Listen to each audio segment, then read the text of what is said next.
rich? Why do you want to strain and feel have more danger when you're already filthy rich? As Warren says, what difference does it make to him if he has an extra zero on his tombstone? But Charlie, for return on invested capital, isn't that already taking into account leverage though? Because return on equity is usually enhanced by leverage. Return on invested capital is not necessarily enhanced by leverage. Well, no, of course everybody would rather have a business with a high return on capital. It's just like our utility bill. Somebody said, well, you have to... Wall Street Journal, what's your habits? I read 3 or 4 newspapers when I get up in the morning, and then I always have 2 or 3 books that I'm reading. I kind of go back and forth between them. And that's what I do. And that's what I've done all my life. What are your 4 papers? Wall Street Journal, New York Times, Financial Times, LA Times. No Washington Post? No one would be upset. No Washington Post. Well, I heard you speak about Going to medical school, that's a lot of work. You're not living very high or this or that, but later you're a doctor and have a better life. That's deferred gratification. So Charlie, you're the chairman of this American hospital. Do you have any recommendations or any suggestions to lower the prices, maybe? Well, that's been I took that because it was basically a losing hand. And I play so many winning hands that I thought I should force myself to play a losing hand. And I must say it's been very difficult.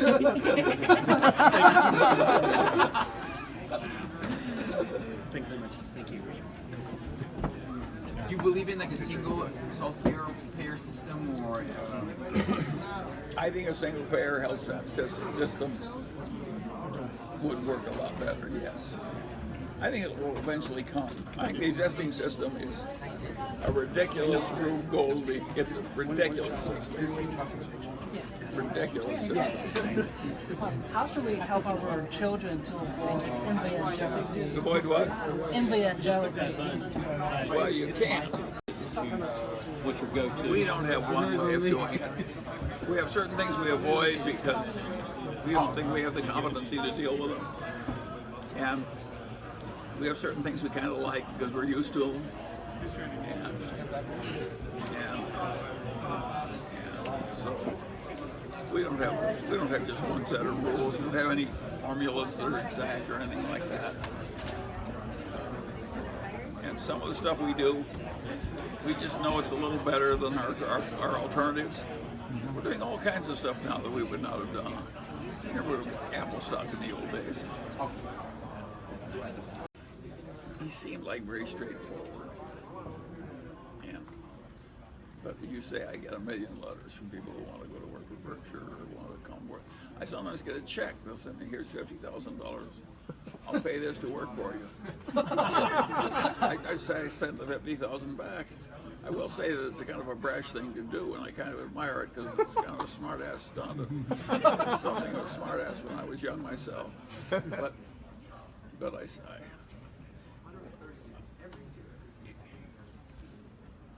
I'm not looking for another starting helper or something. I'm playing out the end game. Anybody who's playing anything else but an end game when they're 93 is crazy.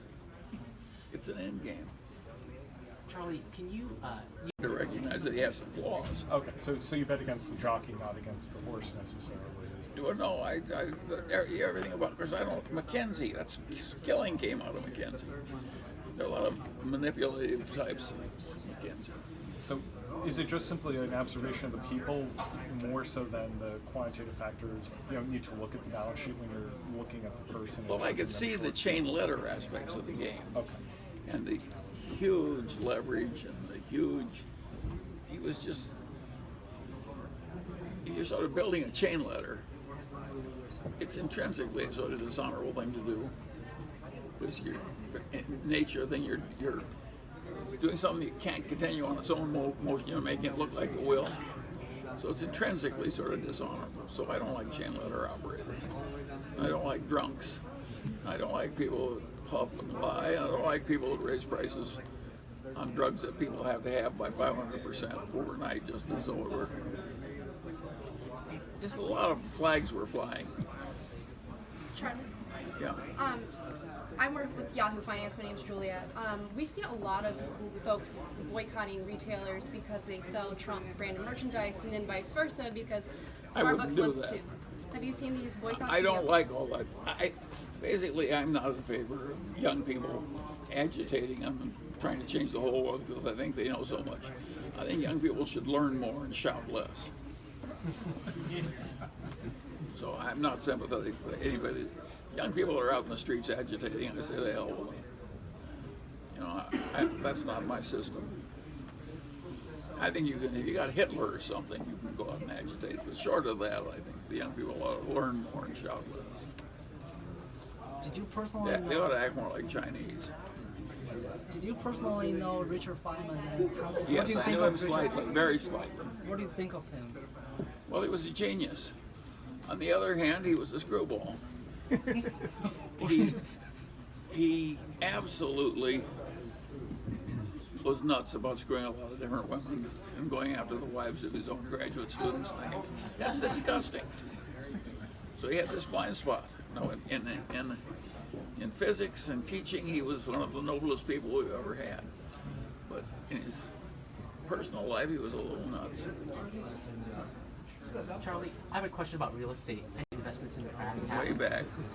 When I look at real estate or stocks, real estate is just easier to evaluate. You know, you comps, cash flow, and replacement costs. It just seems an easier game than the equities market, provided that you don't use too Real much estate? debt. Yeah, real estate.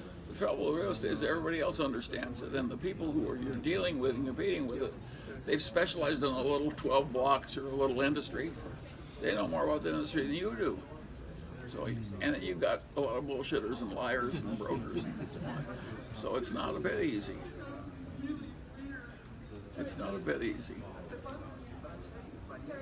The trouble is, if it's easy, all these people, a whole bunch of ethnics that love real estate. You know, Asians, Hasidic Jews, Indians from India, they all love real estate. They're smart people, and they know everybody, and they know the tricks, and getting this. You don't even see the good offerings in real estate. They show that the big investors are dealing. It's not an easy game to play from a beginner's point of view, real estate. Whereas stocks, you're equal with everybody if you're smart. In real estate, you don't even see the opportunities when you're a young person starting out. They go to others. The stock market's always open. It's in venture capital. Sequoia sees the good stuff. You could open an office, Joe Schmo, venture capitalists, startups come to me, get starved to death. You know, you got to figure out what your competitive position is and what you're choosing. Real estate has a lot of difficulties.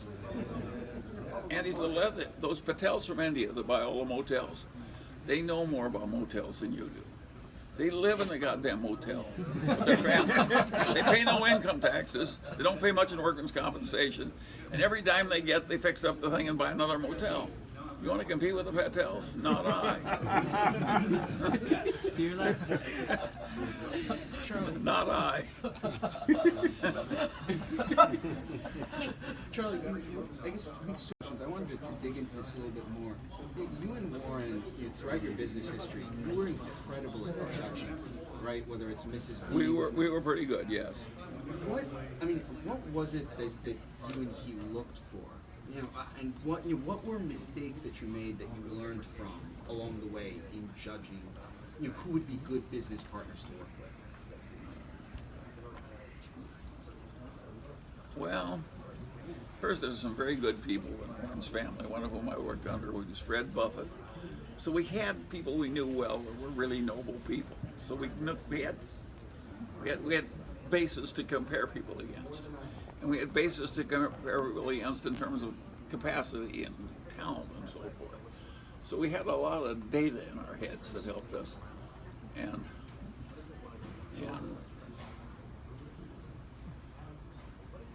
I think we had some genetic advantages.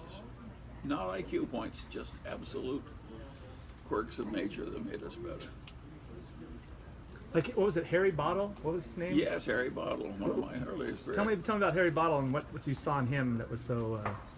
Well, I'd worked with him in an electronics business that got in terrible difficulties. And he'd help us work out of that business trouble by downsizing. He knew how to do it. And Warren had a business that needed downsizing, and Warren did not know how to do it. So when I put those two together, well, of course it worked well. Charlie, could you talk about the episode at Solomon Brothers and what you really learned about people from there as well? Because I know What I learned is easy money and easy leverage and so forth in investment banking creates a culture that's full of envy, jealousy, craziness, overreaching, over leveraging. It's a very hard business to manage, investment banking. It was out of control. The envy was these people went berserk. If one jerk got $4 million some year, the other guy was furious. He only got $3 million, and they just seethed and caused trouble. It was a very difficult business to manage.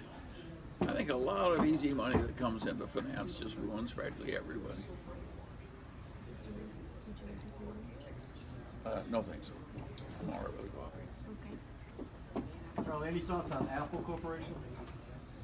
Well, it's a very odd thing for us to do, and obviously we've got no special insights as to how sticky Apple's business is.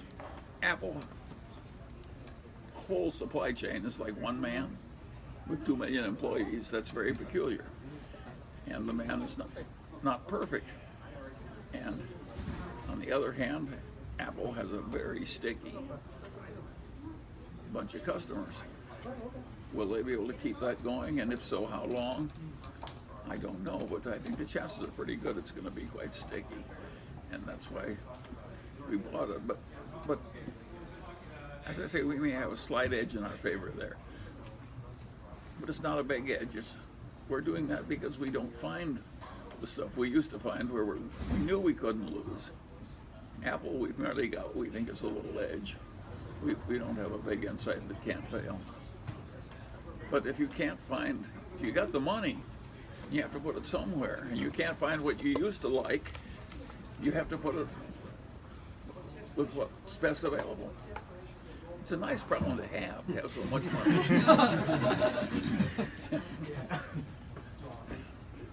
We shouldn't really be complaining about it. It got harder. The reason it got harder is we got so much money. When we bought that Coca-Cola, it was 1 million shares. It took us 8 months to buy 1 million shares of Coke. We were buying like half the full trading every day. It's hard to get into all of these big blocks. Are you good friends with John Bogle, or do you? No, maybe I've met him once or something. I basically think he's right about his basic approach. The other people are not going to match the averages, and he is, and and his idea has succeeded, and he's succeeded, and he was right. On the other hand, he's kind of a one-trick pony. I don't think he has another. He had one good idea in his lifetime, and he wrote it very hard. That's all you need. He's an interesting example. He had one good idea. He pushed it hard, and it worked. You don't need a lot of good ideas, but you do need one. Can you talk a little about BYD and what do you want to talk about? you would think? What that again was something we never would have done in the early days. When I got into that through Lee, BYD had been pounded down so hard it was a Graham type stock. Now it was a Graham type stock in wasn't exactly a startup, but a small company. Would you see BYD doing the infrastructure here in the U.S., or would they? No. BYD's now going into monorails. They'll do monorails in China. They wouldn't do that here in the U.S. though? Oh, they would, but I think they would be pretty dumb. Monorails in the U.S. have been a peanut business forever. Hard. In China, they can get permits. China, they just go do it. How about energy storage? Well, the BYD's big in energy storage Do you see already. that happening here in the U.S.? Of course, everybody's going to do energy storage. You got to time shift the power if it comes from either the sun or the wind. How would you? This Of course, there's going to be a lot of storage. This might sound like Max Planck chauffeur kind of knowledge, but when it comes to finding the sellout price, the intrinsic value of the company, you want to compare that to the market cap. Of what? Just BYD, let's say. How would you? Oh, that's hard. And again, we've learned things there. When we bought in, we could see that a venture capitalist would have paid 3 times as much for that kind of a deal. So it was cheap as a and we could see it was a good venture capital thing because the guy had worked minor miracles already. So that was a cheap stock, but it was one that took some special insight. And I wouldn't have had it leeway. It's Li Lu who found that. And once we were in it, I got to know Wan Chunfu, even though he can't speak a word of English. And Wan Chunfu is a genius. And he's shrewd. And he's honest, and he's fanatic, and he loves his company, and so on and so on and so on. And what he can do is just incredible. He learns whole new technologies. And So it's mostly qualitative. it's partly what they have, and it's partly what it's quality. Partly I'm betting on the horseman there. I mean, because he's and he's got a bunch of Chinese, young Chinese. You could can't buy the believe whole what those employees do. He's got 230,000 Chinese working for him. Berkshire only has 460,000 employees. I mean, what? It's a lot of employees, and they can do things you can't believe. You look at those young Chinese girls. Yeah. Would you? And Would you buy the whole company if they'd allow that? Or I don't think so, because one of the reasons he succeeds is the Chinese are proud of a 8th son of a peasant that creates a little company all himself and is doing so far. And a lot of the other stuff they're doing, joint ventures and automobiles, they're joint ventures with the West that was already ahead. So in a sense, they love and are proud of their own man, the son of the peasant that did it all himself, and it's still Chinese. So I wouldn't want to destroy that Chinese image by buying BYD. It works better the way it's going. But you're right, I'm betting to some extent on a person. I was in their battery separator plant. There are about 5 companies on earth that don't make battery separators. That goo comes by laterally and hangs together through its own chemical something cohesion. It's the most complicated damn process you ever saw. It's very hard to do. If you don't do it exactly right, the battery fails. He just learned that. Boom, what he needs to know, he just figures out. There aren't many people that can do that. Do you see similar qualities in an Elon Musk or somebody of that sort? No, I think that Wan Chunfu knows what he can do and what would be really difficult. And I think Elon Musk thinks he can do anything. And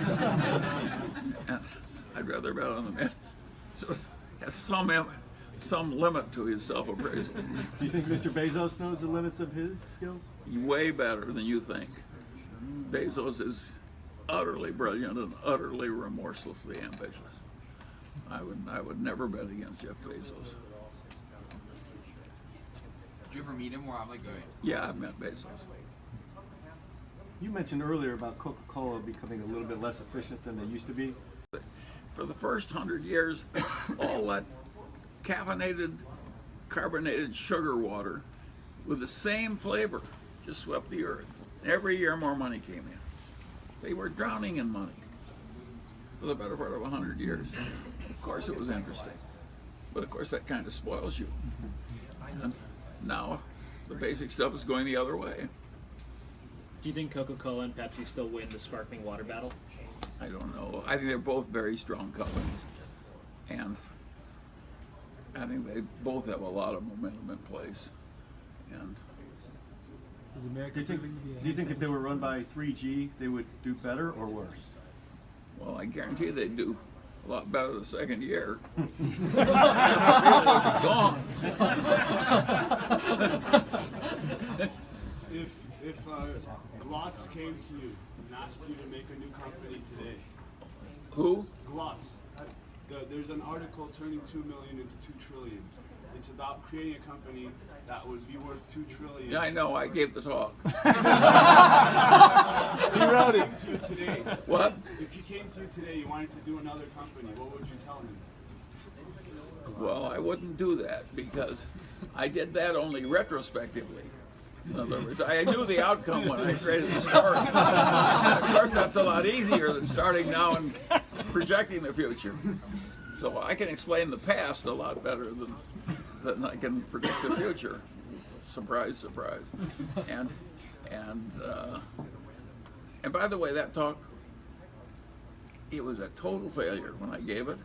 It's been a total failure ever since. Now, I think it's absolutely right, and there's a lot to be learned in it, and a few nuts like you make us get something out of it.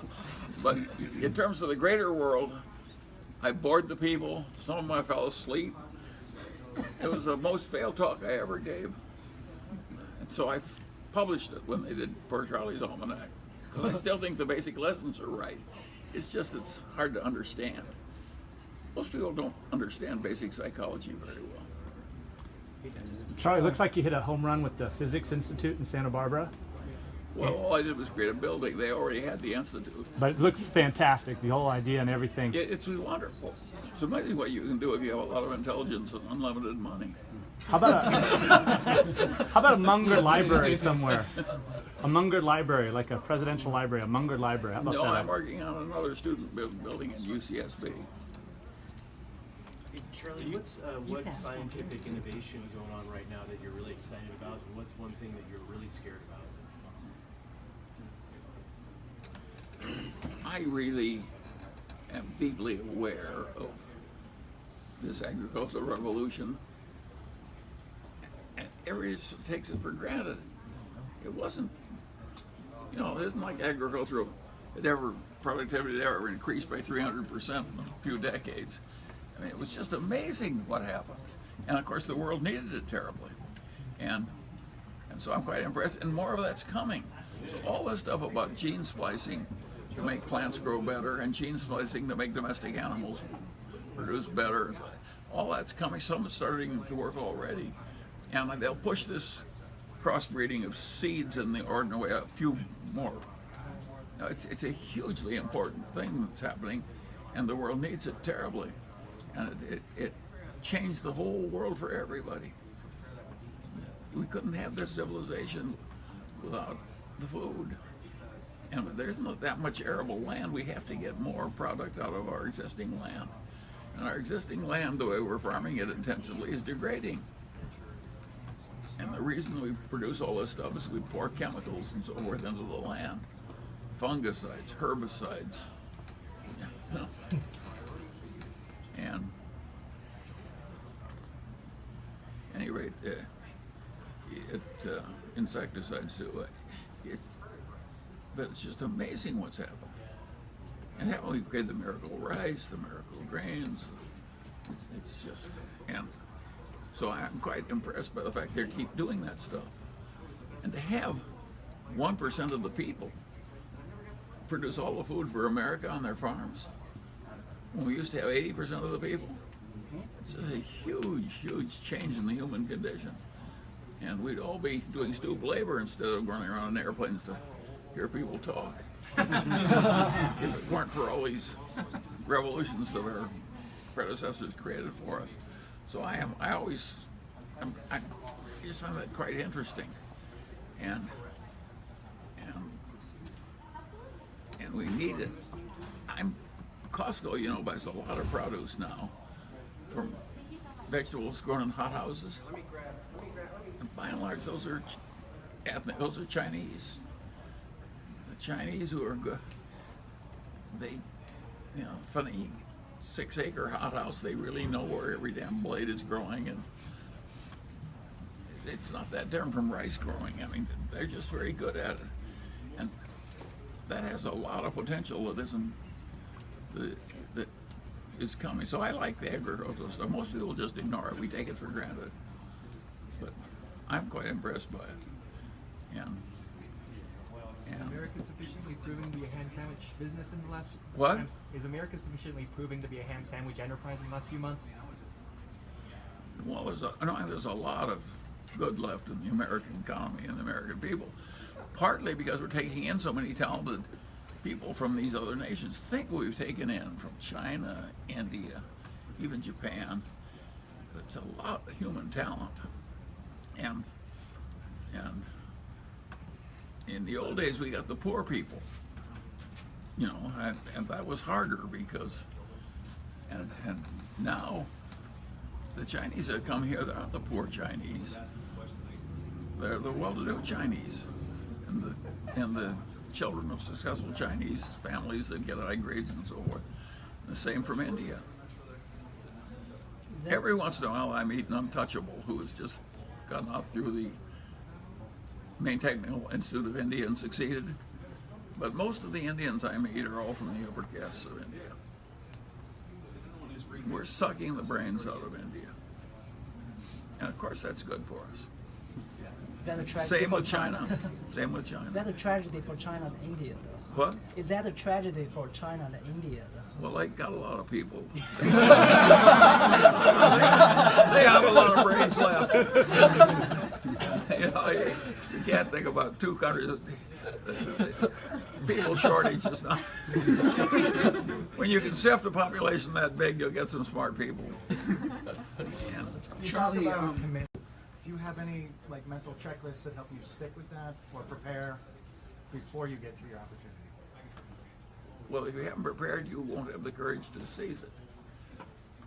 When I bought all that stock that the Daily Journal has in like one day, you know, I knew something about the Bank of America. I've lived in the culture. I've known the Bank of America bankers. I know a lot about what's right with it and what's wrong with it. So I knew a lot. I knew a lot about Wells Fargo. I knew a lot about U.S. Bank. So. Did you pay cash, or did you have to leverage up that day? No, I had cash. Do you have any thoughts on Chipotle and the food safety issues there? What? Chipotle and the activist involvement of that company and the food safety issues? Well, I do know this, that if you run a business where people have to trust your food, you just can't afford to have a scandal in food quality. Costco just sweats blood to avoid. Now, every once in a while we get a few cases of some fairly minor. Nobody gets away with it, but we just are fanatic about preventing it and stepping out hard when it happens and so forth. And they got careless at that in the fried chicken company in China, Yum brand. And of course it hurt them terribly. You can't afford to have a scandal if you're selling food. And when the people adulterated the baby formula in China killed the people that did that. They're dead, and they didn't take a long time doing it. No, a lot of appeals or anything. Kill our babies to make a little more money. Oh, you never will be missed. I have a little list. Off they went to the great beyond. Charlie, what about TransDigm? What? I don't know TransDigm. What is TransDigm? So TransDigm's they're a supplier of aircraft parts to Boeing and to Airbus and to aerospace and defense companies, and there have been comparisons recently between TransDigm and Valiant, and was curious if you had any thoughts on whether those comparisons. Oh, I don't know anything about TransDigm, but of course, it's generally a little easier to cheat the government than it is to cheat anybody else. And so a lot of people try and cheat the government on defense contracts, and of course their suppliers also, with the whole culture, has some cheating. So I regard it as a little bit dangerous territory. So does But I know nothing about TransDigm. Did Valiant clean itself out, or is it still a sewer? Well, I'm sure it's way better. You'd stop stealing if it already cut off your left hand. You wouldn't want to lose the other. Charlie, did you know Sumner Redstone in law school, and how do you think he could have handled his succession plans differently for his businesses? Well, I never knew Sumner Redstone, but I followed him because he was a little ahead of me in law school. But Sumner Redstone was a very peculiar man. Almost nobody has ever liked him. He's a very hard-driven, tough tomato, and basically almost nobody's ever liked him, including his wives and his children. and he's just gone through life. There's an old saying, screw them all except 6 and save those for pallbearers. And that is the way Sumner Redstone went through life. And I think he was into the pallbearers because he lived so long. So, one thing I've used Sumner Redstone all my life as an example of what not to do. He started with some money, and he was very shrewd and hard-driven. You know, he saved his life by hanging while the fire was on his hands. He's a very determined, high IQ maniac, but nobody likes him, and nobody ever did. And when he paid for sex in his old age, cheated him. You know, he's had one disappointment after another. Yeah, but it's not a life you want to admire. Yeah, I've used Sumner Redstone all my life as an example of what I don't want to be. But for sheer talent, drive, and shrewdness, you would hardly find anybody stronger than Sumner. And he didn't care if people liked him. I don't care if 95% of the people don't like me, but I really need the other 5. Sumner just... Many of them are here right now. Yeah. Do you have any thoughts on some of the smaller networks with quality content, like Viacom, for example, with strong brands? Any thoughts on their future? I have the general impression, based on 60 years of experience in the neighborhood, that the movie business is a tough business. Now, a lot of people have done well at it, but I don't know how to create a Star Wars. I don't know how to sell it for a price like that. I want to let somebody else make money in those difficult ways. I regard the movie business as a tough business. Now, if it's your only way up and you're good at it, why? Because you have to do it. But I don't even think about those things I'm not good at. I don't. Take Netflix. Who did House of Cards? Kevin Spacey. Oh, producer though. I mean, the guy who gave him the money. Reed Hastings. Netflix did, but HBO turned it down.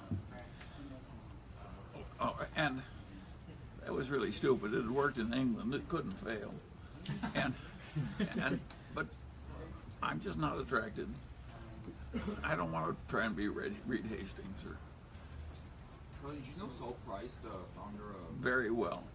Is he a good guy? Or? Very good guy. Cranky, but very, very good human being. Honorable, very honorable. What he liked about Costco, he thought it was such an honorable way to make money. To try and make the stuff you're selling very good and very cheap for the people who bought it. And he was right, it was honorable. And he did it very well. So, no, I like, but he was very good. Do you think Walmart can turn into Sears? Well, not for a long time. Charlie, do you think business moats are becoming more fragile with technology and transparency? Well, our ancestors were pretty good at creating fragile moats too.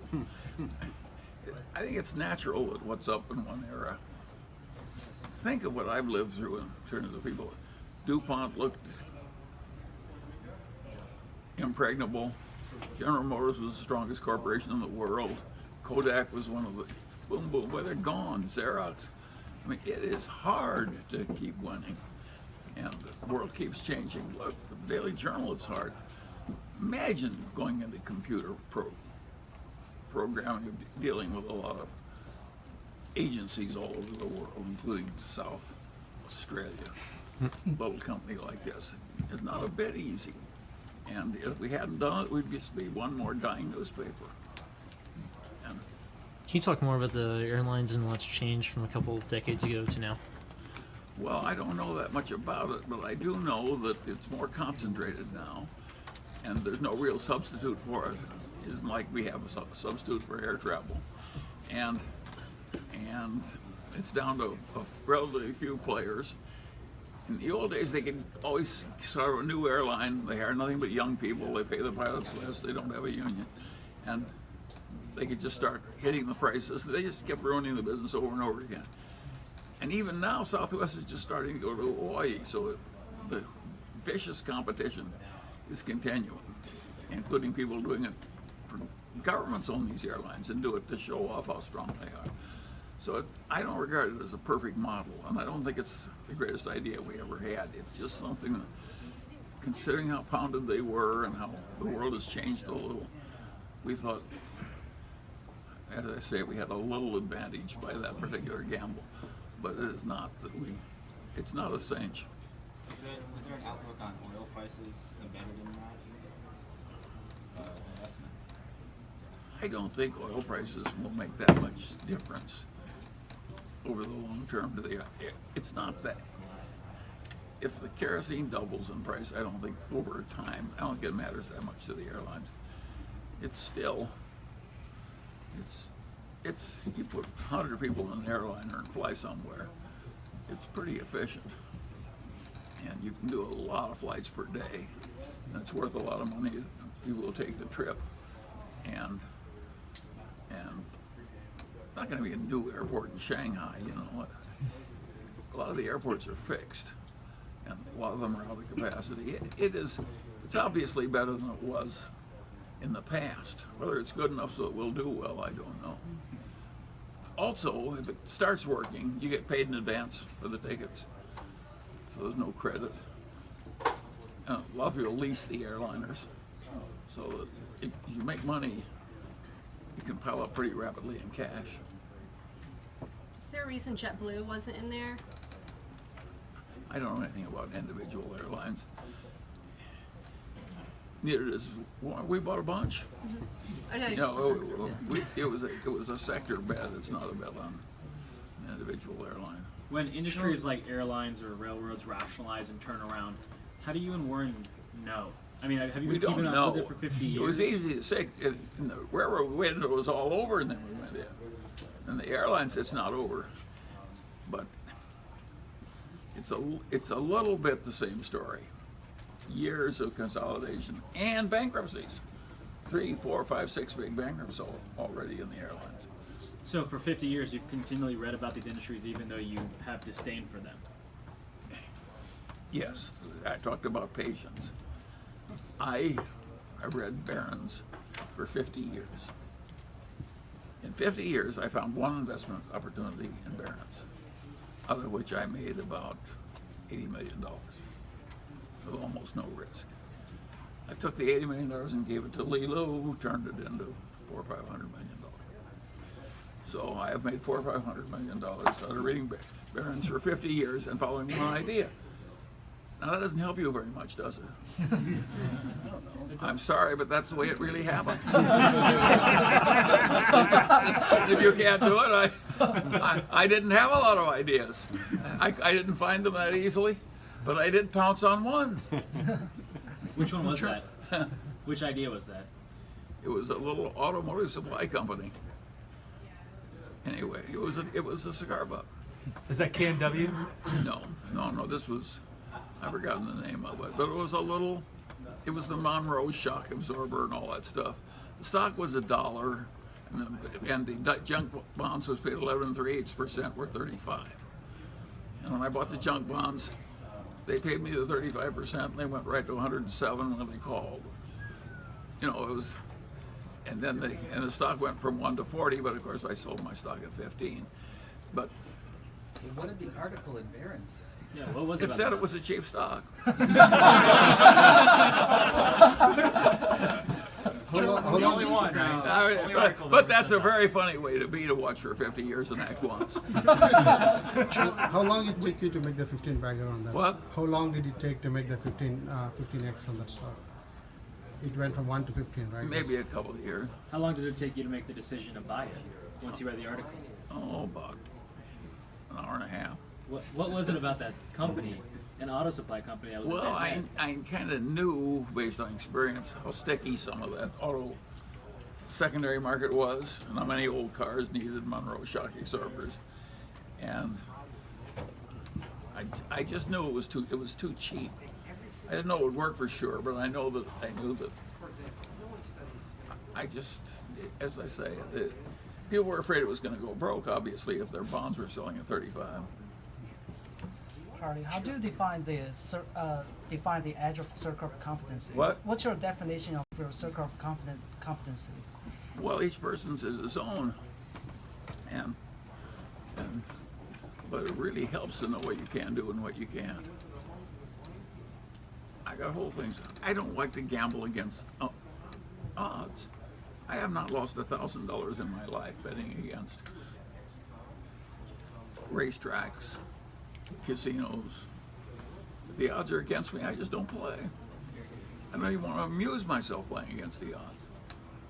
Now, I have occasionally played bridge against better players where I'm really playing for the instruction which I can afford.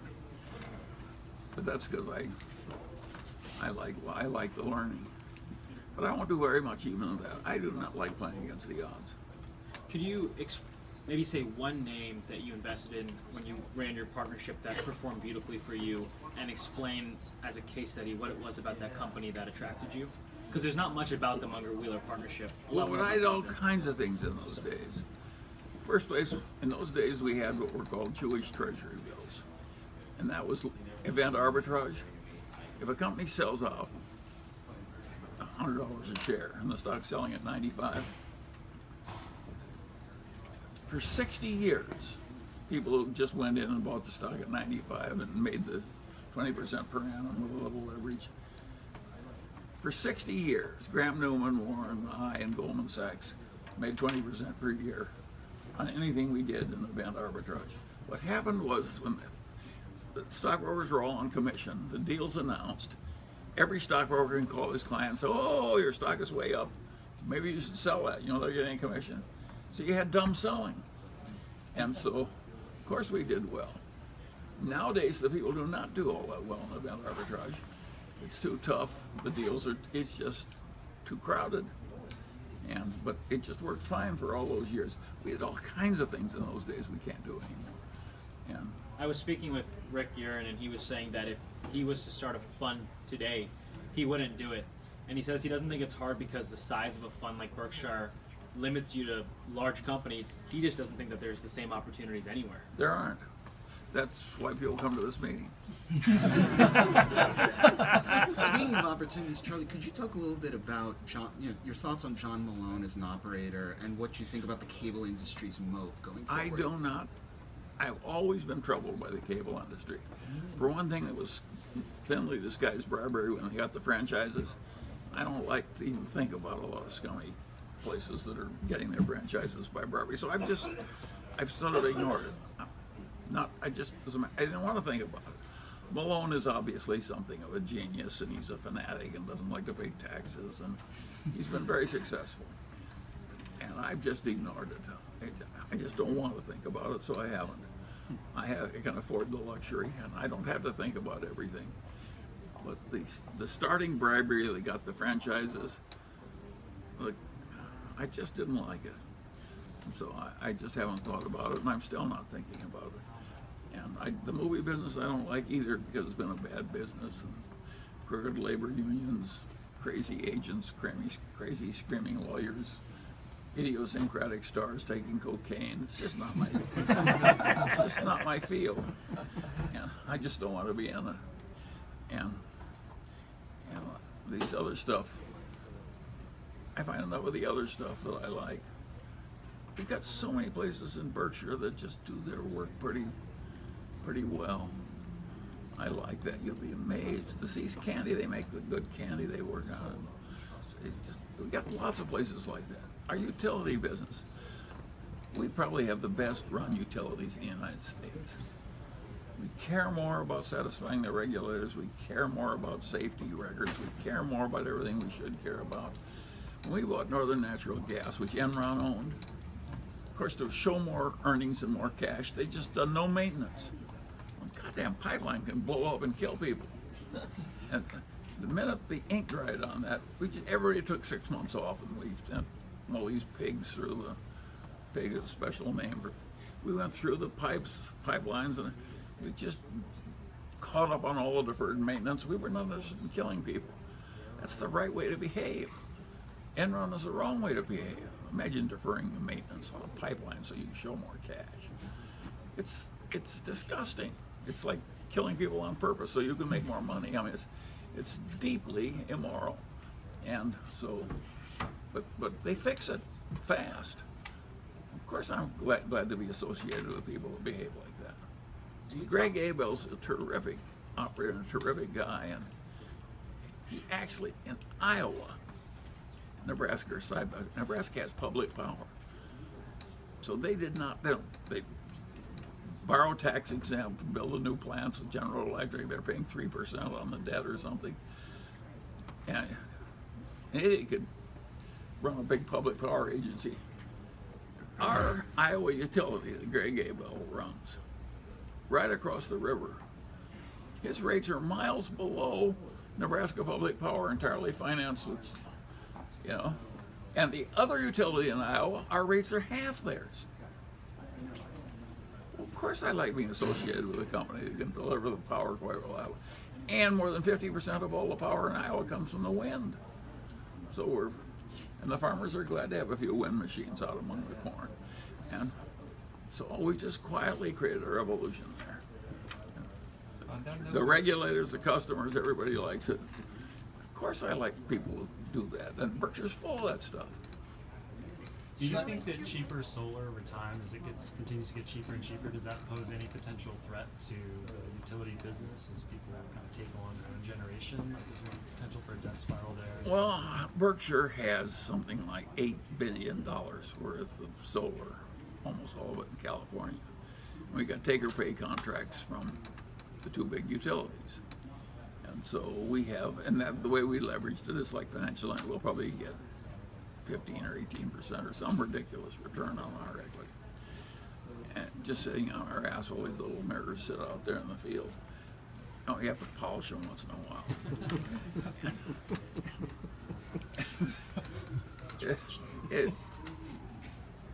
And they'll get better, but they won't get 50%.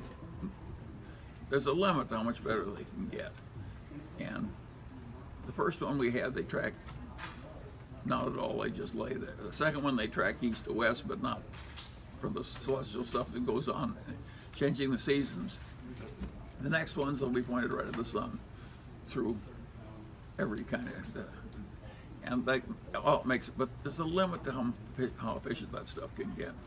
On the other hand, since it's free and coming in from the sun and doesn't pollute, and there's a lot of worthless desert in the United States, it's a pretty sensible way to get power eventually. And so, of course, there's going to be more and more of it.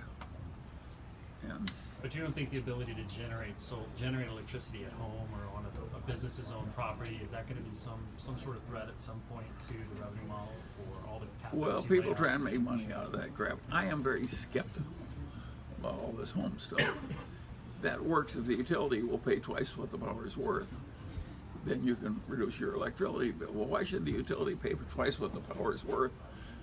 You know, and so we think it's more efficient to have some big place like us create the solar and just sell it to the utility. Do you talk to Ted and Todd, the new investment guys at Berkshire, much? Not much, but I talk to them some, and they're different. It's like they're clones, but they're both good in their own way, and they both love Berkshire, and they both made contributions. Did you think of the incentive where each one gets 20% of their compensation from the other one's performance? Who thought of that incentive? I thought that was that was brilliant. It's brilliant, but I don't think it's changed things at all. It's my own idea, and it looks good to you people. It looked good to me when I did it. I don't think it's changed any behavior at all.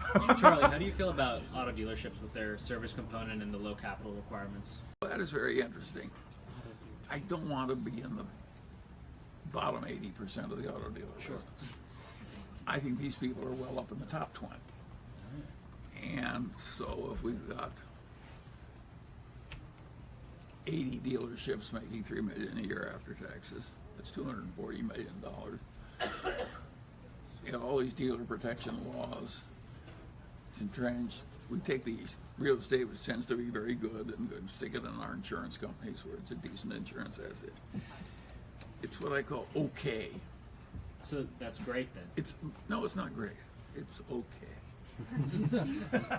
If it's okay to you, it must be pretty great. No, it isn't. No, it's not pretty good to me. It's okay. I would prefer doing it to not doing it, but there's nothing exciting about buying a bunch of auto dealerships. Also, Charlie, but if you got $90 billion afloat, sure. You know, the idea of buying a bunch of auto dealerships that dominates, it's okay. Also, do you know Norbert Liu of Punch Card Capital, and do you have any thoughts on him? I don't know him. Why should I know him? Charlie, going off of the auto question, I mean, what do you think about the advent of self-driving cars? How's that going to affect the ecosystem on insurance, scrap value, resale value, supply Well, chain? you could change things so much that Geico would be a bad business. Everything can change. That's the nature of the game, is that your great businesses are being eroded by something at all times. I think it's a long time in the future. I think it's a very complicated subject. After all, if you're in a self-driving car, it works better if all the things are being self-driven by the same people. We have that already. The monorails don't have operators. Nobody's driving the monorail. But that's one guy owns the whole thing, including the roadway. The minute you're sharing the roadway with a lot of other people, if I'm driving down the road and some guy goes up and stands there with a machine gun, I will turn around and I'll do something. The goddamn computer won't.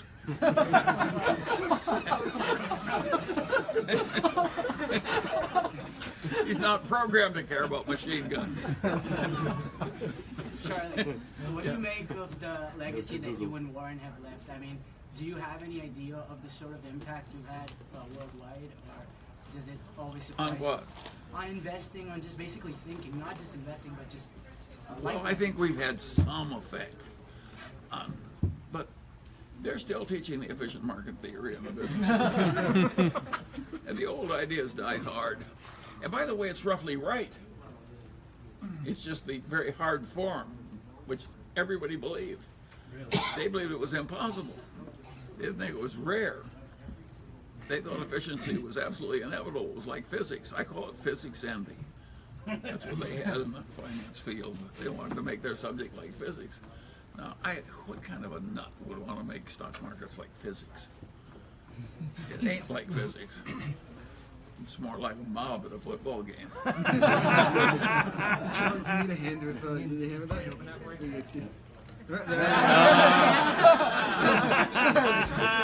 And that's how you open the can.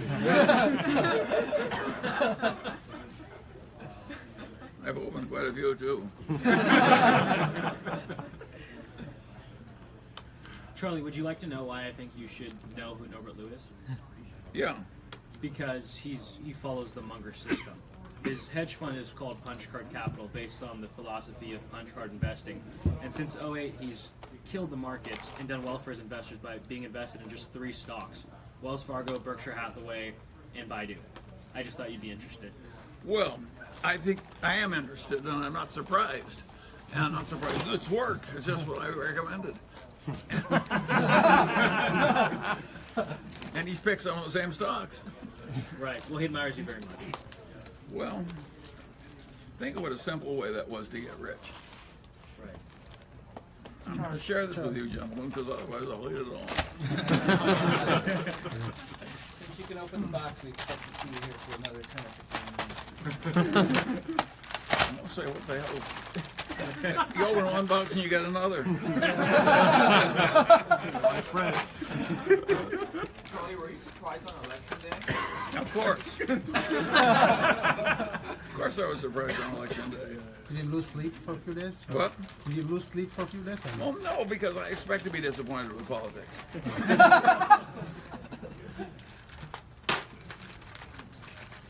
So Charlie, you were able to change Warren from Ben Graham to high quality companies. Was there any change that he brought in your life, any of your systems?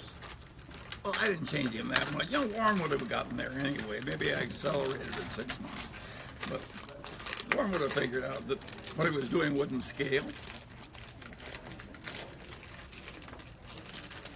Hey Charlie, you talk a lot about your granddad, but I hardly hear you talk about your dad, Alfred Munger.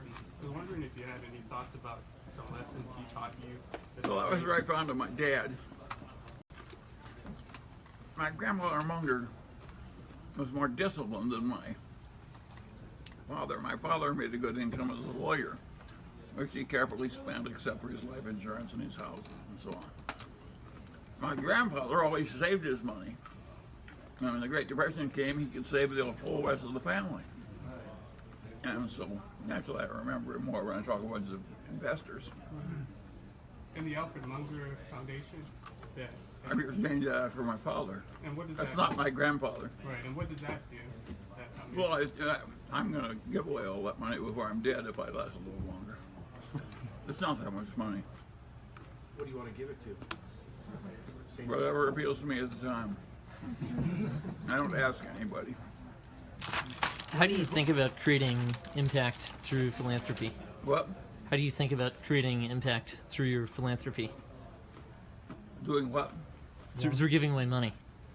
How do you I do think it about creating myself. impact? I give anything out if you can, please. I regard it as a tax exempt bunch of Munger money. I've got no staff. I just do it. Do you have any criteria that you follow, or what kind of change are you trying to create? I do it when I want to do it, and I give where I want to give it. What are your hopes for your grandchildren? Well, naturally, we hope the grandchildren do well. And any grandchild, I've got one who's running a little tiny partnership. But my grandchildren are all doing different things, and I got one at Google. He's a computer software engineer.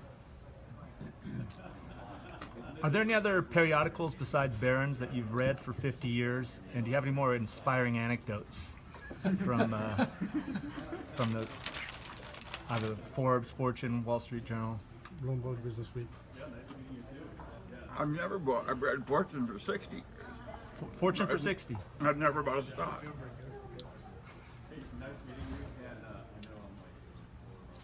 Yeah, I was not kidding about that deferred gratification.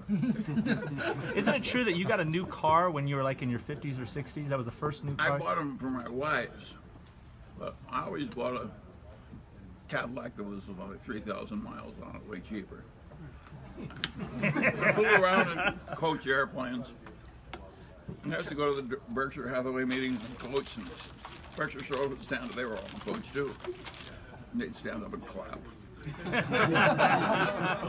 Charlie, Yeah. I wanted to read you a quote and get your opinion on it. My religion consists of a humble admiration of the illimitable superior spirit who reveals himself in the slight details we're able to perceive with our frail and feeble mind. Sounds like that's not some scientist. It's Einstein. Yeah, well, that's the way he felt.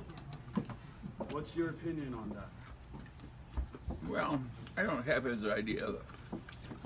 He was good at puzzles. Physics was a big puzzle to him. And so he naturally loved that great puzzle and this puzzle maker in the sky. It made it difficult, but you could figure it out. I'm different from Einstein. Of course, I couldn't figure out the puzzles the way he did. Can you rephrase, Can you rephrase that? I don't understand the answer. Well, Einstein has his own slant on religion.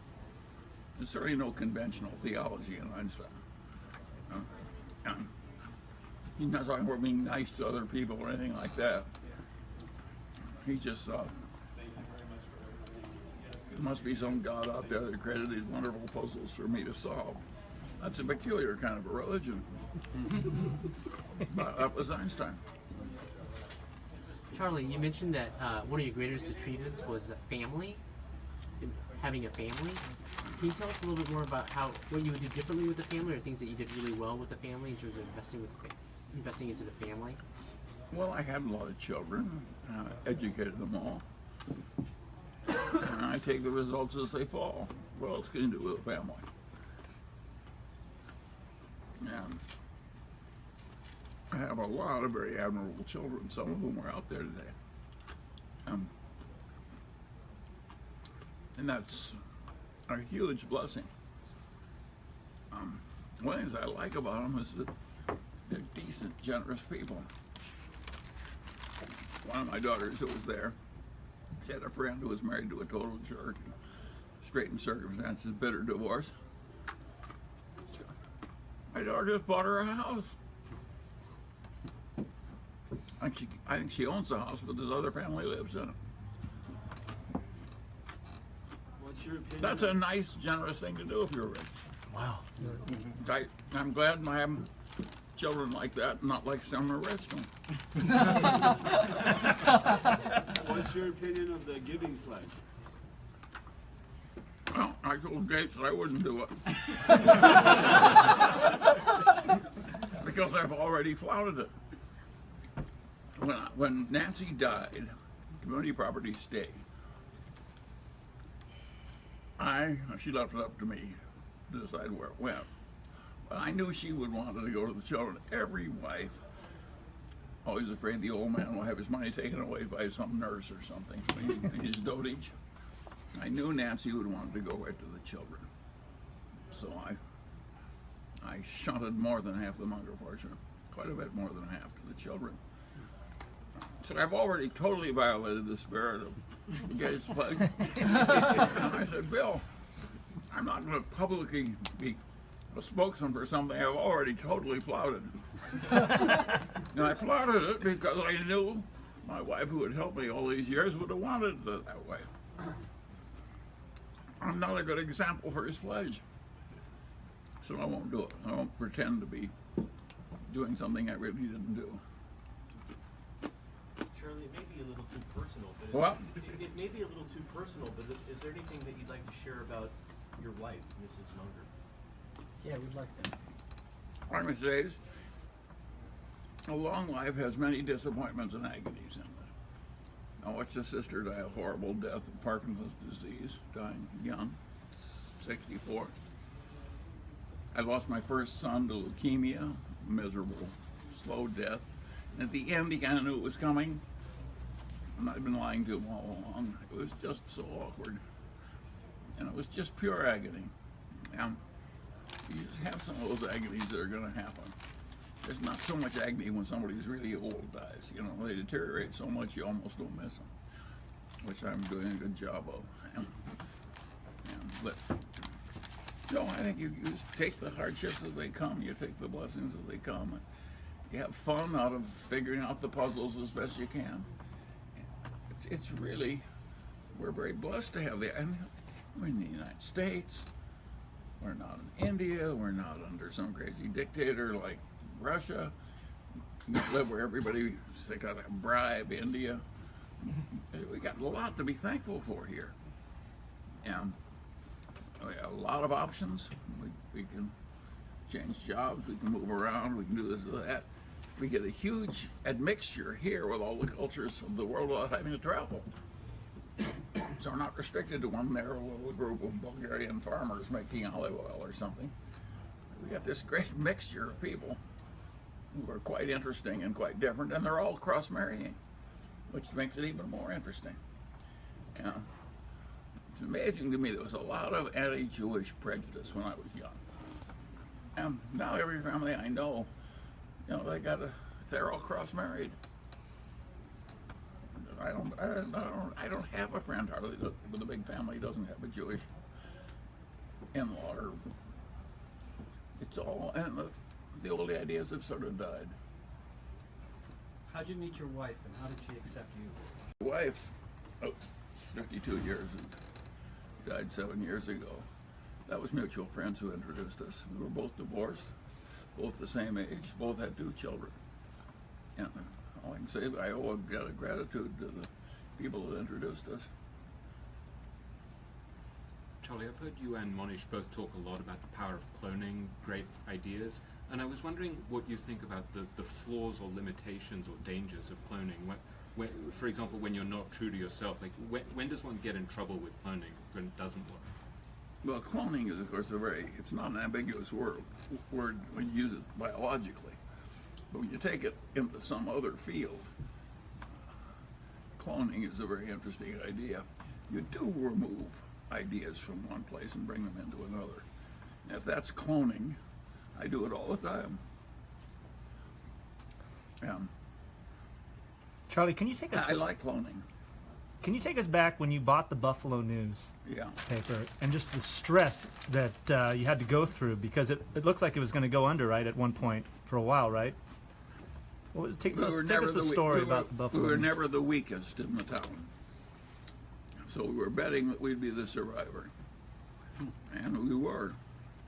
So it was unpleasant because we showed no return for a long time. And when the other guy finally turned up his toes, we suddenly started making a lot of money. So it just was delayed gratification. It was 7 years of like no profits. Wow. And it disappears and the sky rains gold. On the note of the earnings went from nothing to 70 million a year as pre-tax. Boom, boom. On the topic of cloning, do you really believe, as Manish has said, that if investors look at 14Fs of super investors, that they can beat the market by picking their spots? And we'll add spin-offs. It's a very plausible idea. And I've encouraged one young man to look at it. So I can hardly say that it has no merit. Of course it's useful, if I were you people, to look at what other people you regard as great investors are doing for ideas. The trouble with it is that if you pick people as late in the game as Berkshire Hathaway, you're buying our limitations caused by size. Sure. You really need to do it from some guy that's operating in smaller places and finding places with more advantage. And of course it's hard to identify the people in the small game. But it's not an idea that won't work. If I were you people, of course I would do that. What do you mean? I would want to know exactly what the shrewd people were doing, and I would look at every one of them, of course. That would be a no-brainer for me. What do you mean by you encourage one young man to pursue it? What do you mean? Well, the young man's my grandson, who has a fair amount of money, fascinated by securities, and so I advised him, why don't you start there? Wow. Do you think the equity positions within Berkshire So it's Monish's idea. Do you think the equity positions in Berkshire will do better for Berkshire going forward, or the wholly owned businesses, operating businesses? Well, I think about wholly owned businesses will, because we won't be paying any taxes on selling them. And I think they will continue to grow, and I think they'll do better.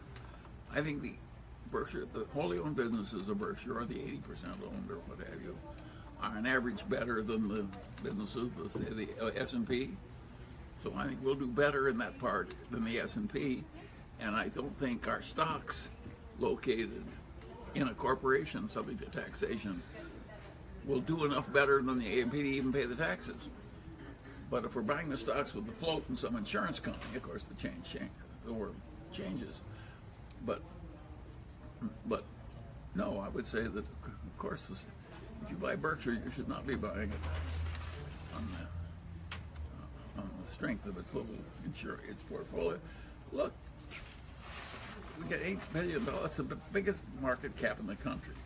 It was took a considerable period to get $8 billion into it. And it's not that big a deal with a $400 billion market cap. And it's not that, it was easier to get into it than other things. No, people who buy Berkshire, when you bought Berkshire back 30 or 40 years ago, you were getting a bunch of marketable securities at a discount, and all the businesses were free. And of course, those people made a lot of money. We outperformed the market by miles in those days, and the businesses did well. And now we've got businesses that are averaging out doing well, and our marketable securities are a small percentage of our cap. There were years when we had more marketable securities per share than our book value per share. Now it's quite different.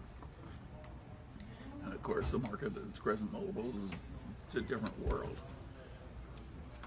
No, but the one thing about Berkshire that's interesting is we do get some opportunities other people don't get. If you're 3G and want a partner for your next deal, who the hell are you going to come to? They know we're a good partner. So we see stuff other people don't see. That helps. Sorry. Charlie, moving on to one of the smaller positions in Berkshire's portfolio, there was a recent position made in SiriusXM. Could you talk at all about SiriusXM? Could you talk at all about radio assets and your outlook on radio assets with I don't know anything about radio assets except that it's a very mature market. Goddamn radio is basically an auto market. Not to listen to the radio. People driving. Very peculiar. And totally concentrated. I don't know even what. I never think about it. How much of your success can be attributed to Occam's razor and Kelly's formula? Well, Occam's razor is, of course, a good idea. It's a basic idea. And it's like, Occam's razor is like telling a fisherman to fish where the fish are. Of course, you'll do better than fishing where the fish are. You know, in those businesses that are not wholly owned, but maybe 85% owned, the 15% ownership, when there's massive investment within that business, how does that affect the ownership of the 15%? Take Nebraska Furniture Mart, owned by the parts of the Blumkin, and we didn't want to sell it. They love the business. They're very rich. They have an enormous portfolio of marketable securities within there, that came out of money left in there, 20%, because there's a lot of surplus money they've accumulated that's outside the furniture business. And it's very interesting. Warren says to those people, he treats kind of like sons, they live in the same community. And he lets them control the dividend policy of the company. Doesn't make much difference to us. The dividends are mostly tax-free. He says, whatever dividend policy, we own 80% of it. So he says to the minority owners, just choose the dividend policy of the whole company. whatever you want is fine with me. Warren's always doing things like that with the right people. So is Lelu. I tell you a story about Lelu that you will like. General Electric was famous for always negotiating down to the wire.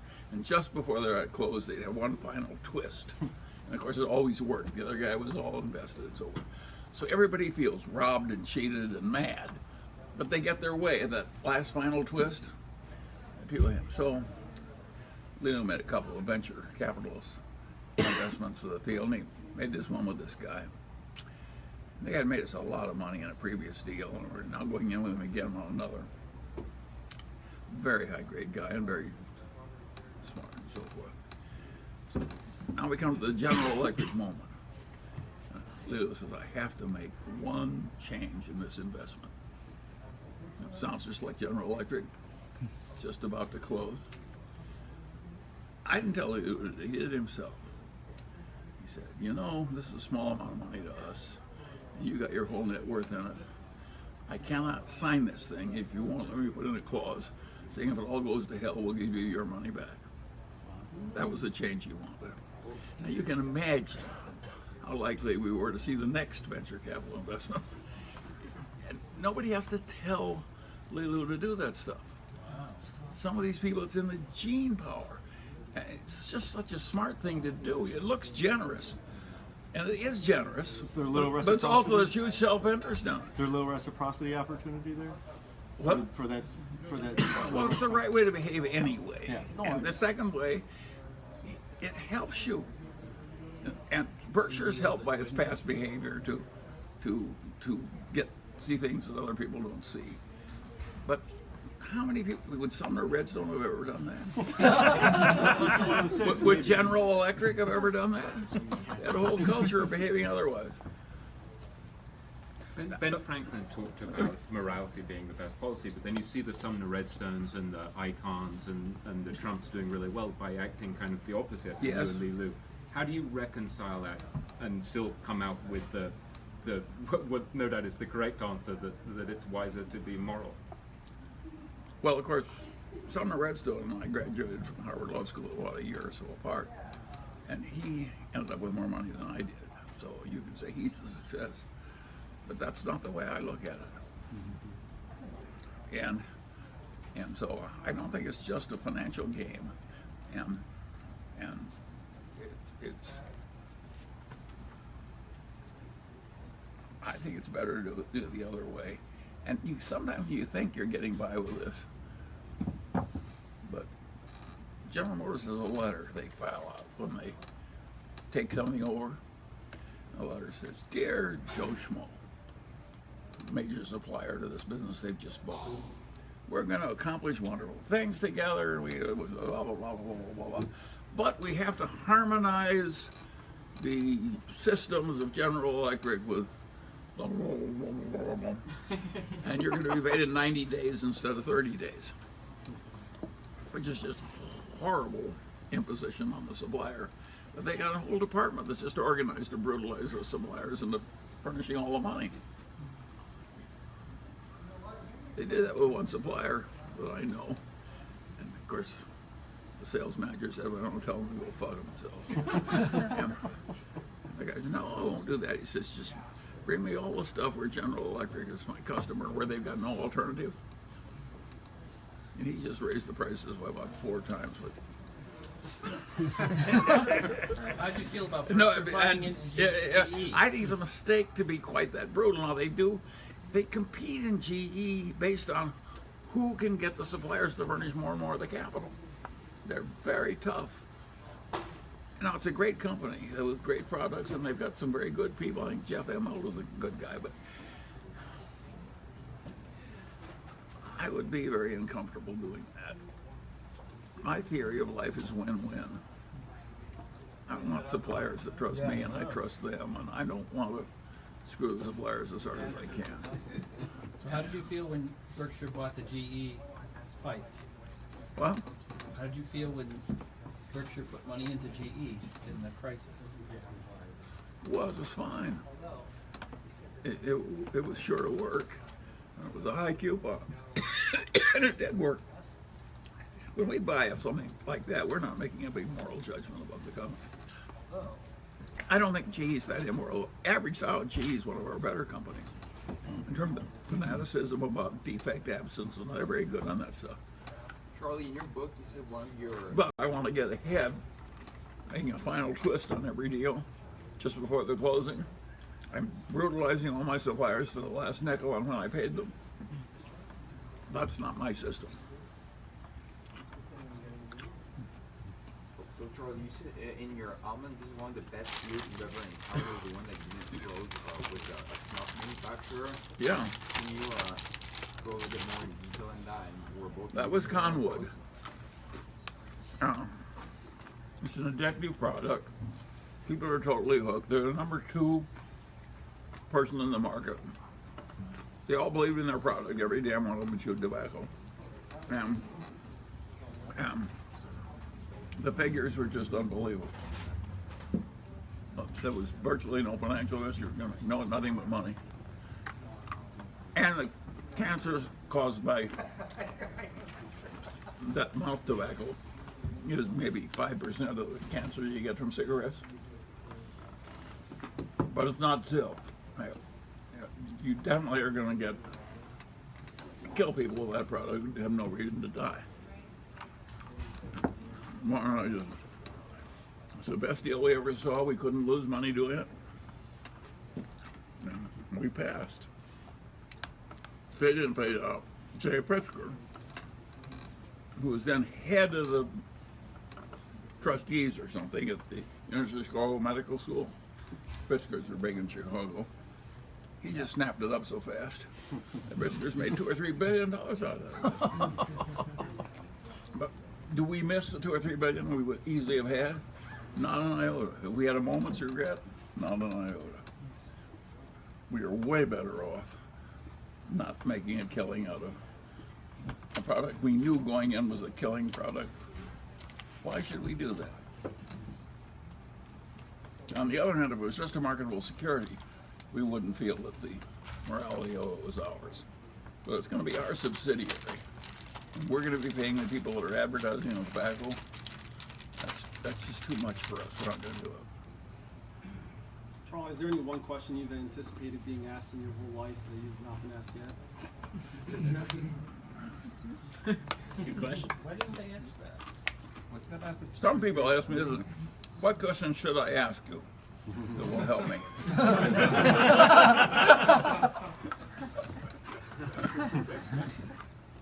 Anyway.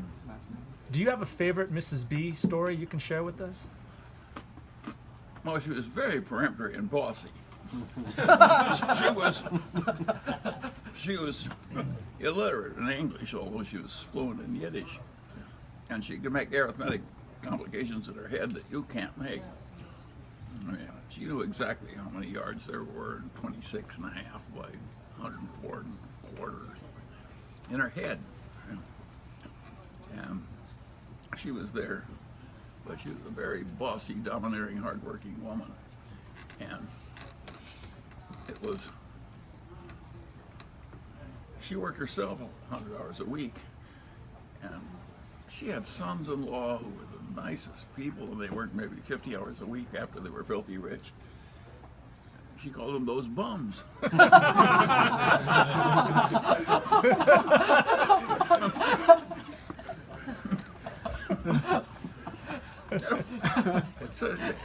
We know a lot of characters. It's personal. The other one is we bought a business from, it was half owned by a daughter of Moses Sannenberg. She was a very rich woman. And she owned half this business, which was her husband's business. And she was driving a Cadillac. Her husband had died, but she had a company car and a Cadillac. And she wanted the Cadillac to go with her Diesellian. And so she told her lawyer to ask Mr. Bubba if he'll give me the Cadillac. And she told the lawyer what to say. She said, tell Warren, she said, that a lot of people give money to poor people. But that's easy. They get the reward and fulfillment of helping the poor and observing the tenets of religion. Because the real charity that's unusual is giving money to the rich. And so she made that pitch to Warren. The lawyer was very embarrassed to do it. He said, tell her I'll sell to her the wholesale blue book, which she finally did. But she said, but she first made the pitch that we should give her the car because it was so much more generous to give to the rich. It was so more unusual. That woman had an adopted child who she was a genius. And so she would rent Carnegie Hall and let the child conduct an orchestra. The rich can get quite eccentric. Charlie, can you go back to the Nixon years when you bought the Washington Post and how that whole situation panned out? The market cap of the Washington Post was $75 million when we bought it. You could have sold it in an afternoon, every single asset, for $400 or $500 million. So it was a good business, not just a Graham stock, but it was also a Graham stock because it was so cheap. And they also had a business that was likely to destroy its competitor, making it a monopoly. Now, it was only a tiny little amount of money could go in. That's what makes it hard for you people. It's a great investment, but maybe it would absorb $4 or $5 million. Have you seen an opportunity like that since? Which we did, and by the way, that maybe it was $10 million. We got $10 million into it. At the top, it was $1 billion, and But we only did that once. So it's a great story, but now that helped us way back to have that extra billion on our balance sheet. But that was an opportunity that would take billions of dollars. That's why what happens in the past in Berkshire can't happen again. That little opportunity for $10 million investment was wonderful. But we don't have a lot. If you look at Berkshire, you'd think we'd have 10 investments that are each up, say 10 times. We put in $1 billion and now it's 10 billion, and then we have 100 billion in 10 companies. But we don't. We had 3 or something. And it's not that damned easy to find these damn things that you can identify. It's not that damned easy. Thank you again, Charlie, for all your continuous sharing. Really appreciate it. Now, I'm glad you guys are still having fun doing it, and I'm glad you're not discouraged. You shouldn't be, but you know, everybody who did the value investing in my generation and plugged away at it, you didn't have to be that smart even. They all did well. And yours is going to be more difficult. Yeah. Is there a good... But you know, you want something to do anyway. So that's kind of interesting to do. So the fact that it's difficult shouldn't discourage you that much. Is there a good systematic approach to learning from one's mistakes, like so that you don't repeat them? Is there something that's worked for you in terms of postmortems? We were active enough so we had some mistakes to remember. It's hard to learn. We learned a lot vicariously because it's so much cheaper. But we also learned a lot from unpleasant experience. And so just doing it, you'll automatically get those mistakes. Nobody can avoid them. And of course you'll learn from everyone. Monish is good at post-mortem in his mistakes. And what did you say when Dexter Shoes came up? Were you for it or against it at the time? Well, I didn't look at it very hard. The company, it was loved by all the retailers. It was #1 supplier to JCPenney. It had surpassed everything. It was a solid earner. It dominated Maine. They were nice people. And of course, the Chinese hadn't come up by that time. They just came up so fast. And they just took no prisoners in the shoe business. And they weren't just cheaper by a little, they were half-priced. And of course, the shoe business is not that easy a business. Of course, people bought the half-price shoes. And the business just went to hell very fast. But that business, because it created such a huge lesson, and it looks awful in terms of what the Berkshire stock is worth. I mean, we're the main charity in Maine, if you call us.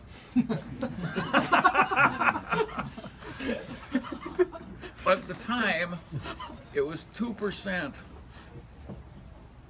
of 1 year's performance. That's what we lost by having that go to 0. So our return from 1 year went down by 2 percentage points.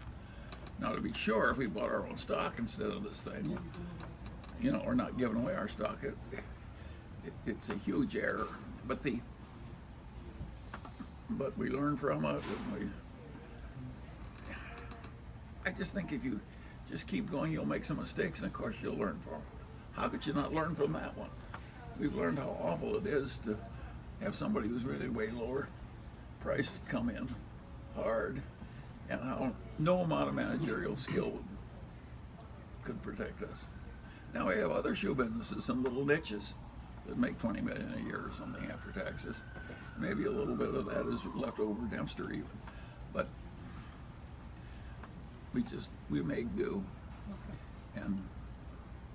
But don't you all have mistakes? Yes. Yeah. That are painful. Yes.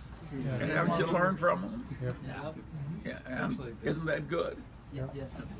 And so, but I don't know what I would do now if I were. I live surrounded by Capital Guardian people. I have over $1 trillion. And they hire all these guys that get A's in business school, and they treat them well, and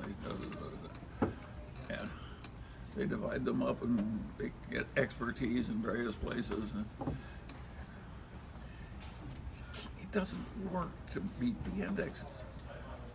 I knew that company when it was smaller, 500 or 600 million, and they beat the indexes by a point a year.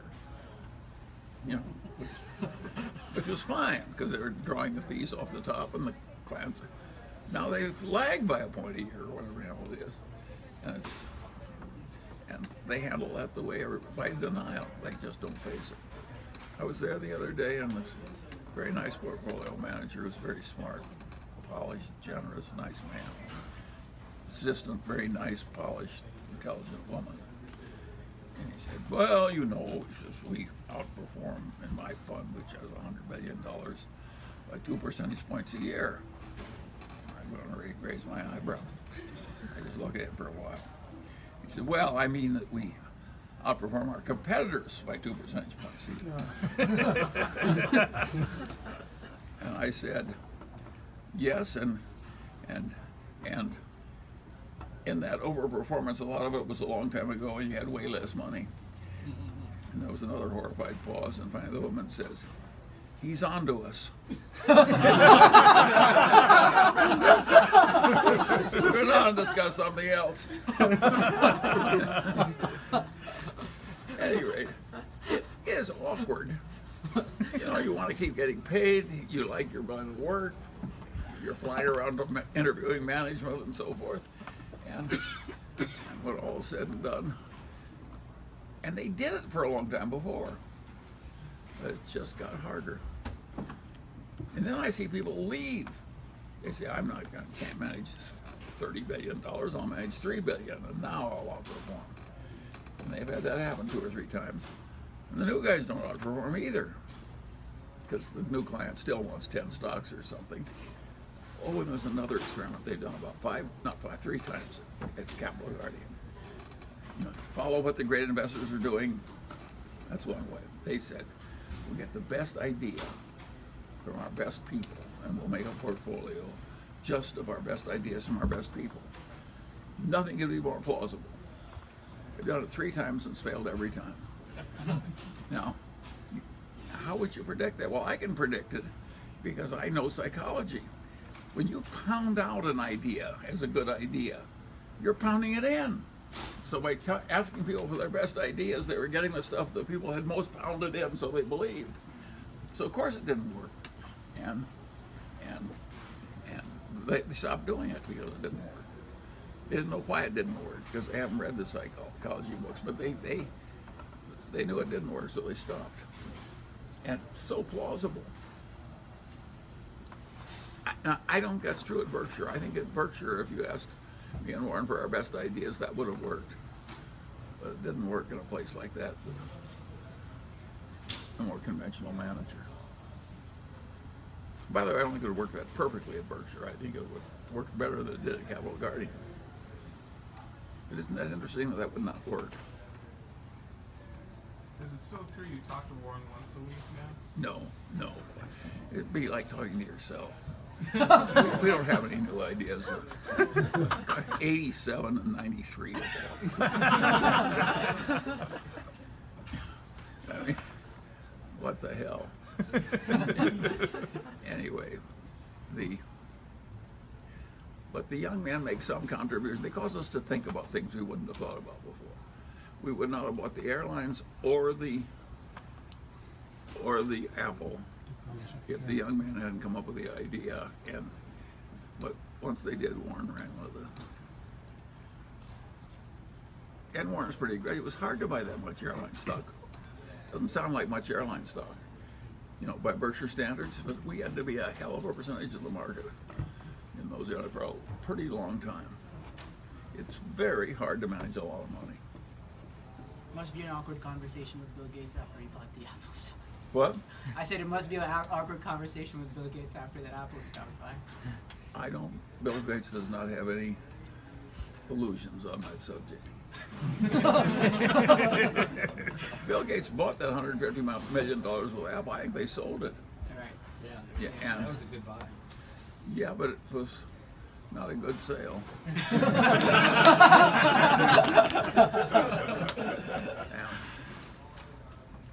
I got another story for you. What is it like? Here's another You're, story. I'm going to steal Investment peanut management. brittle. That thing around Raleigh Al Gore. Al Gore has come into you fellows' business. And Al Gore's in your fellows' business. And he has made $300 or $400 million in your business. And he's not very smart. He drank a lot. He smoked a lot of pot as he coached through Harvard with a gentleman's C. But he had one obsessive idea that global warming was a terrible thing, and he understood he'd protect the world for it. So his idea when he went into investment counseling is he was not going to put any CO2 in the air. So he found some partner to go into investment counseling with, and he says, we're not going to have any CO2.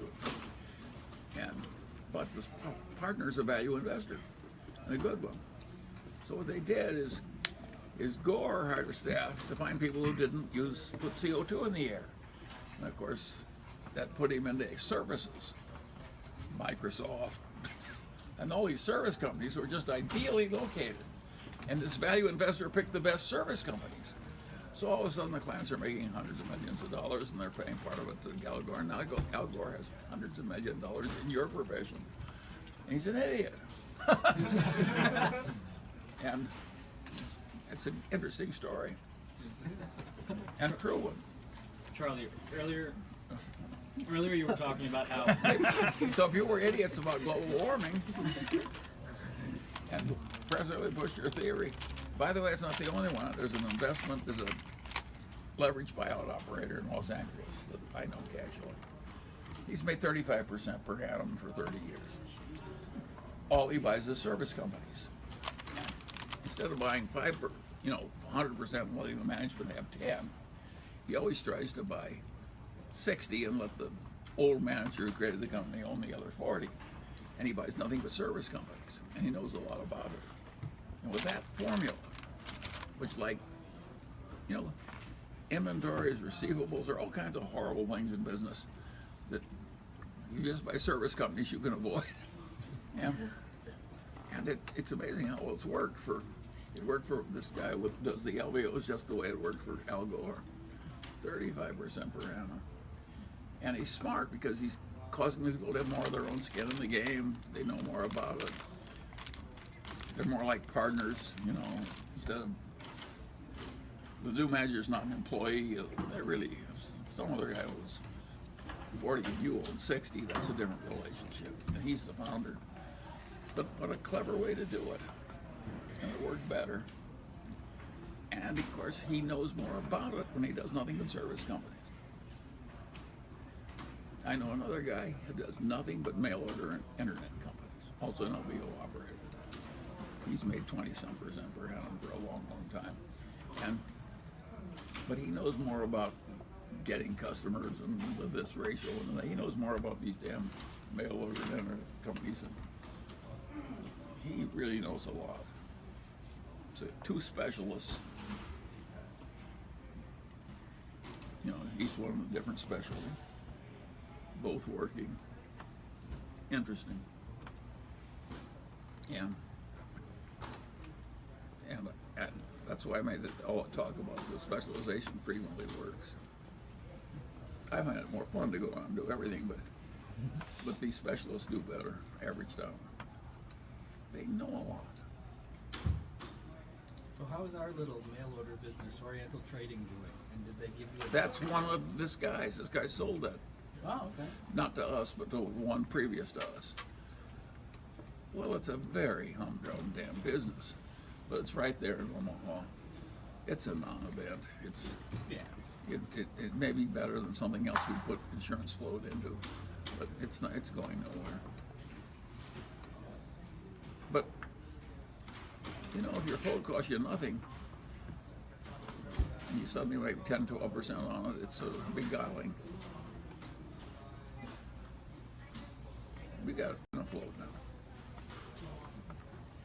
Speaking of that, Ajit, there have only been 2 transactions like that in the history of the world, 10 billion each. Ajit does both of them. if you wanted to do New a one with AIG? you want what? New reinsurance with AIG? Yeah, that's the second one. But where else is AIG going to go for? Who would you trust to pay off a lot of stuff 30 years from now, except Berkshire? Nobody. Well, it's nice to be in that position, and we get along with them. Charlie, do you still do? In the past, do you do a lot of work still with Ron Burkle in the supermarket finance? I have not seen Ron Burkle in 35 years. He always tells people what a great friend he is of mine.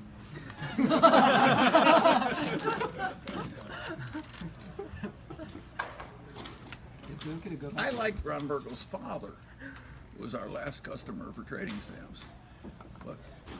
And I like Ron when he was eager, but Ron, when he's made a lot of money, is a bit insufferable.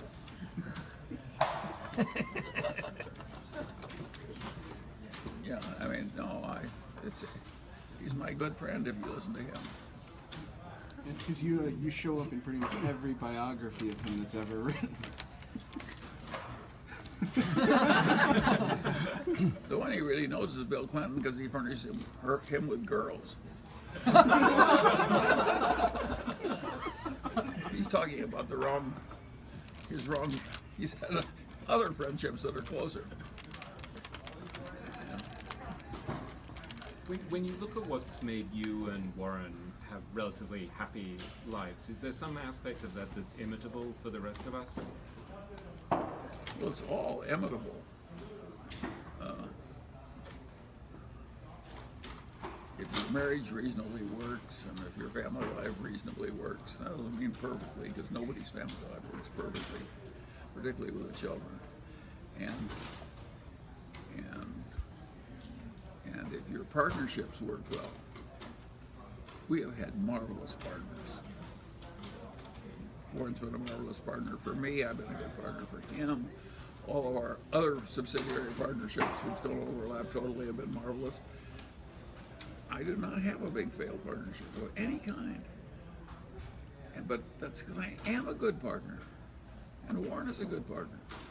And so it's like, if you want a good spouse, deserve one. If you want to have a good partner, be a good partner. It's a very simple system, and it's worked very well. Of course, it wouldn't work without it.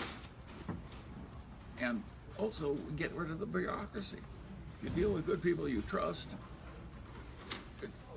Expense, trouble, lawyers checking. We're always closing something with no audit. We basically are very old-fashioned. We bought the Northern Natural Pipelines. They needed money Monday, and it was like Saturday. And it was lots of money. We came up with it. The lawyers were having a fit. We just gave them the money and took the pipeline. Worked out the details later. And other people can't do that. Their whole culture is, there are all kinds of bureaucrats that want something to do. They can't make an exception. Going back to Enron, do you have any insight into whether Kinder Morgan would be a successor or a rejector of Enron culture? Well, I don't think Kinder Morgan is anything like Enron in the sense of Enron is total fraud and bullshit and craziness and manipulation. They went berserk, and Kinder Morgan may puff a little and pretend that cash flow is really cash and there isn't really an obligation to replace it. He may, but it's not Enron. Enron was just pure, disgusting, awful. And I think most of those limited partnerships have a slight touch of the old mining companies on the San Francisco Exchange. And they've all paid monthly dividends as they got into the ore. And of course, once they'd done that, they had two divisions. They had a Shuck the Suckers division on the mining exchange in San Francisco, and a bunch of miners that mined the mine. It was like a two-handle pump. They'd flood the mine, stock would go down, they'd buy it. They'd pump the water out of the mine, pay a big monthly dividend, up. They're shucking suckers over here by kind of fraudulent, illegal, by modern standards, and the mine it was disgusting, but to some extent the master limited partnerships, they pretend that the cash is really free, when a lot of it really isn't. It's sort of, they're taking out money the business is going to need to replace what it's doing. In that sense, it's sort of a mildly immoral way of doing things, and they're doing it because they can get by with it. Do you have a different view about the master limited partnership? Now it's crazy how they raise so much equity. Where they were, like they issue equity, like raising $200 million. Yeah, well, it was kind of dishonorable. I'd the old conglomerate business where they issued the stock and then if the stock sell 30 times earnings, keep buying a bunch of ordinary business. That was like a chain letter game. It was dishonorable. There's a lot that goes on in finance that's dishonorable. So what do you think about the last couple of books that have been written about you? And if there was an author here, what would you tell him if he was writing a book about you? I haven't read what recent books you're talking about. Like the Tao of Charlie Munger? Or the one that was Oh, written I last never year? finished it.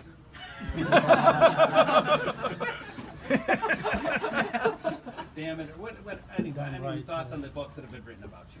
Well, since I don't finish them, I'm not. Of course, people are going to tend to look about stuff that's written about them and it's distributed. But when they just copy old quotes and so forth, It's not. why should I read it? Hey Charlie, I believe you said that if you could have lunch with anybody, it would be Benjamin Franklin. And if you did, what would you ask him, or what would you talk about? Well, it's hard to offer all that. Benjamin Franklin has already taught me what I want to know, because he left such a record and his biographers have been so good and he was so famous in his own lifetime and for so long. So I already have had my conversations with Benjamin Franklin. He actually gave us the autobiography. And then the various biographies I've read piece in the rest of the story. It was interesting that in the end he failed in his relationship with his only surviving son, who was loyal to the crown. And that rupture never healed. And it was just too much. Ben thought his son had a duty not to publicly have a big fight with his father who had raised him and gotten his fancy position with the crown for him and everything else. And the son felt that he was going to protect the position he had. You can understand how they'd feel that way. Most people wouldn't do that. They would reconcile somehow, or pretend to reconcile. But that really ruptured. He didn't even talk to that son at the end. Charlie, which is interesting. And Franklin was capable of having more resentment than I have. I have conquered resentment better than Franklin did. I'm not that mad about the people I disapprove of. That's why I kissed off that Trump stuff by making a compliment today. I don't think much of Trump, as you can imagine. Imagine me voting for Hillary Clinton.